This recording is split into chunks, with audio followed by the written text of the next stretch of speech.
In this booth, we could find maybe the most valuable piece of art of the whole TEFAF.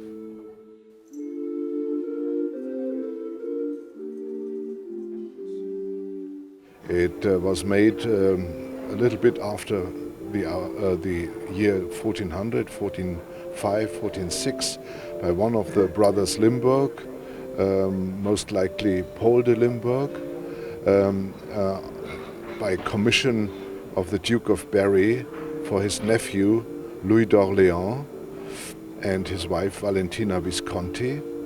And it remained unfinished because Louis d'Orléans was killed in 1407, and then they wanted to finish the book, and they added those borders, Italianate borders, in the goo of Valentina Visconti and some illuminated borders, but then Valentina Visconti died in 1408, so the whole thing remained unfinished, but nevertheless the manuscript contains 30 large drawings by this extraordinary hand.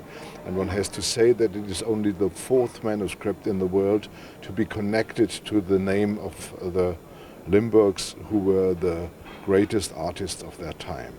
And does the name Limburg has anything to do with the region here? Of course. Yeah. They come from Limburg, Yeah. and they, as I said, are the greatest artists of their time, and they illuminated, at least partly, the most famous manuscript in the world, the Trérousseur du Duc de Berry. Yeah.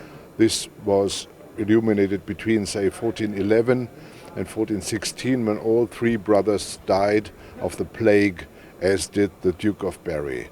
This book and its discovery is one of the most sensational things you can think of, because, as I said, there are only three manuscripts known made by the brothers Limburg, or by one of the brothers Limburg, and only one was finished. All the others remained unfinished. And then it's also very special that you can present it at the fair in Limburg.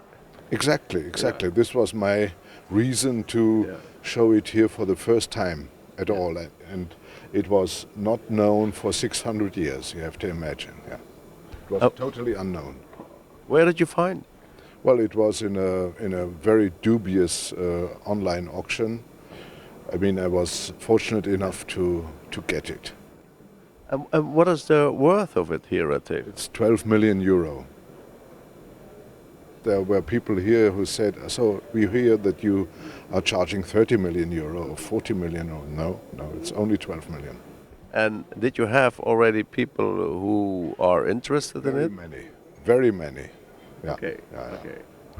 It is a sensational thing. I mean, it's. I'm not exaggerating. It's by far the most important thing in TEFAF here. And so you are optimistic that during TEFAF or after that you can sell it? Yes, of course. But I'm not in a hurry. You know, owning such an exceptional piece is such a joy. That I'm not in a hurry to sell this, even if I get a little bit of money for it. I guess you are every year here at TEFAF. Is it your most, let's say, special piece you had here for the last years? I'm here now for 25 years, and it is by far the most exceptional thing, because you can have as many Rembrandts as you want, you can have as many Rubens as you want, but you will never find another Limburg manuscript.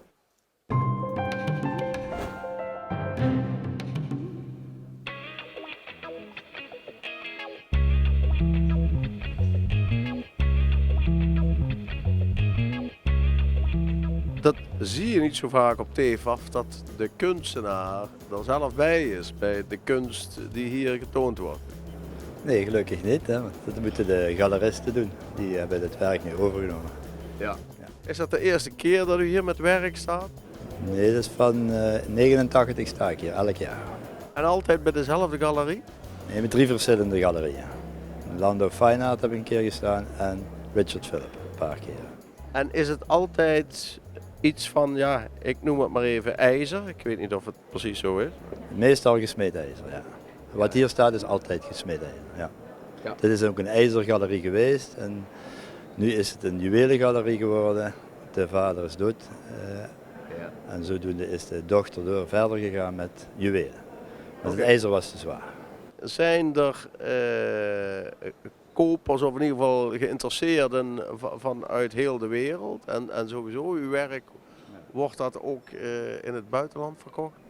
Ja, meestal gaat naar het buitenland. Morgen komen weer mensen uit Australië en mensen komen uit Canada en uit Frankrijk en België.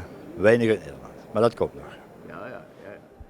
En die komen dan puur hier op TEFAF of ook bij u, daar waar u zelf de kunst maakt? Allebei. Ze komen hier op de TEFAF. Ja, thuis komen ze natuurlijk niet zoveel. Ik heb kopers uit Beirut, die komen natuurlijk eerst in Maastricht of hier en dan komen ze bij mij thuis. Dan kunnen ze alles zien en dan komen ze na een paar jaar terug en dan kopen ze van alles.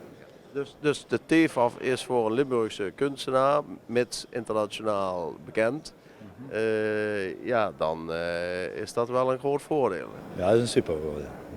Dat vind je nergens in de wereld. Hè? Nee. Ook omdat je binnen 10 minuten hier bent. Ja. En is het ook zo dat, laten we zeggen, uw succes, dat voor een deel dan ook te danken is aan de bekendheid via TEFAF? Voor een deel zeker, ja. Maar ook omdat het een uniek product is. Wat de vorige galeriehouder hier, die zei, jouw product is het enige in de wereldgeschiedenis. De enige beeldhouwer die in de wereldgeschiedenis op deze manier werkt. En hij was ook in de vettingcommissie hier voor het ijzer. Hij heeft zelf ook een ijzermuseum thuis. Ja.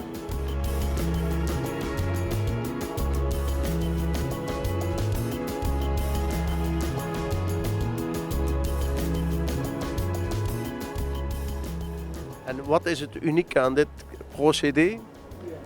Dat het gesmeden is. En maar dun smeden, dat doen we meer, maar dikke kwaliteiten, dat is veel moeilijker en wordt bijna niet gedaan door beeldhouwers. Nee. Ja. Dus dat is een techniek die geen andere kunstenaar in de wereld gebruikt? Heel weinig. Want een hamer en een beeldhouwer, dat is vrij zelden. En meestal wordt het gemaakt, maar dan wordt het door andere derden gemaakt. Ik maak het zelf, dat is een groot verschil. En wat is Dan zit er meer gevoel in. Terwijl als je het laat maken, dan is het gevoel niet. Ja. Wordt het architectonisch en niet een beeld. Zo zie ik het. En dit soort grote beelden, hè, in welke prijscategorie op TEFAF ligt zoiets ongeveer? Dat je... 2 ton. Ja. Ja. Dan heb je ook wat. Dan heb je het, ja. Dat is een jaar werk, hè. Dus ja, Een jaar werkt u een daar jaar hard werken, ja. Heel hard werken met veel gloeiend ijzer. Ja. aan één zo'n beeld. Ja. Nee, we doen meerdere tegelijk, maar dit is dan voornamelijk hier aan gewerkt. Ja. Is deze al verkocht of is er belangstelling voor? Ja, gisteren die mensen uit Australië een paar beelden hebben, die hadden belangstelling. Dus wie weet. Dus wie weet.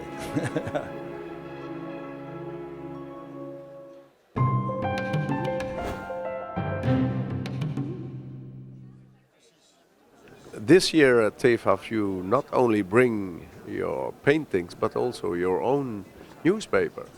It's our first edition. I never thought I'd be in the newspaper business, but we decided that we wanted to give people who came to see our stand the opportunity to appreciate how the original story, if there was a story in the paper, how it arose, what it meant to the people who saw the paintings.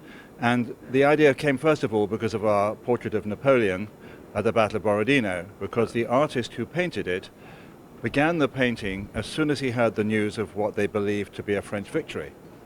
And then, no sooner had he completed the painting and presented it at the Salon, then of course news came from Russia that it hadn't gone as well as they had thought. Yeah. And so nobody else painted that same story again until many years after Napoleon was dead and they were recording historical subjects.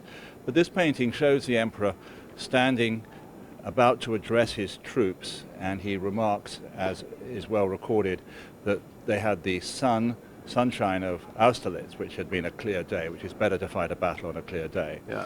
And of course, Napoleon failed to follow the Russians. He marched on to Moscow, the city was burned, he had no supplies, and it all ended badly. And so we took that as our starting point, and it became the front page of our newspaper here. But at the back you have a kind of update. And we have updates for the stories, so that we tell about, in the case of Napoleon, how the winter took its toll on the French troops. We have here a painting done in 1915 at the height of the First World War by Henri Martin, who retired to the south of France, and we've made it as an advertisement to come down to relax in the south of France and get away from the war. We have a crossword. Yeah, even that. You can win something. You can win something. You can have a dinner at the luncheon at the oyster bar if you get it the first to complete it. Okay. And the clients, they appreciate your newspaper? It's been immensely popular. Everybody has liked it. My fellow dealers have liked it. The journalists have liked it, and it's done with some to entertain, but also to be serious, because I think people are deluged with information when they come to look at paintings at a fair like this. It's hard to remember what they've seen. We think this is a way they might remember our stand, and also to maybe look at the stories from the perspective of the people who were looking at them when they were first painted, and what they meant to them and why they were painted. And one of the difficulties of presenting older art today is to help people appreciate why people bought those pictures, what it meant to them, and we're trying to help bring that about. Yeah. In fact, nothing changed, because nowadays the battles are still on the front page. They are indeed, and we have actually on our inside page here, we have another quite amazing story about a banker who died as a patriotic hero. We don't hear very nice things about bankers nowadays, but this one, painted by Goya, he actually volunteered at 67 years old to fight Napoleon when Napoleon invaded his country and tried to capture Madrid, and he died of his wounds defending his country's capital. And so I think that says something for a Spanish banker in the early 19th century. It changed. Well, bankers, I'm sure there are lots of good bankers out there, and I wish them nothing but well, particularly if they come and buy our paintings.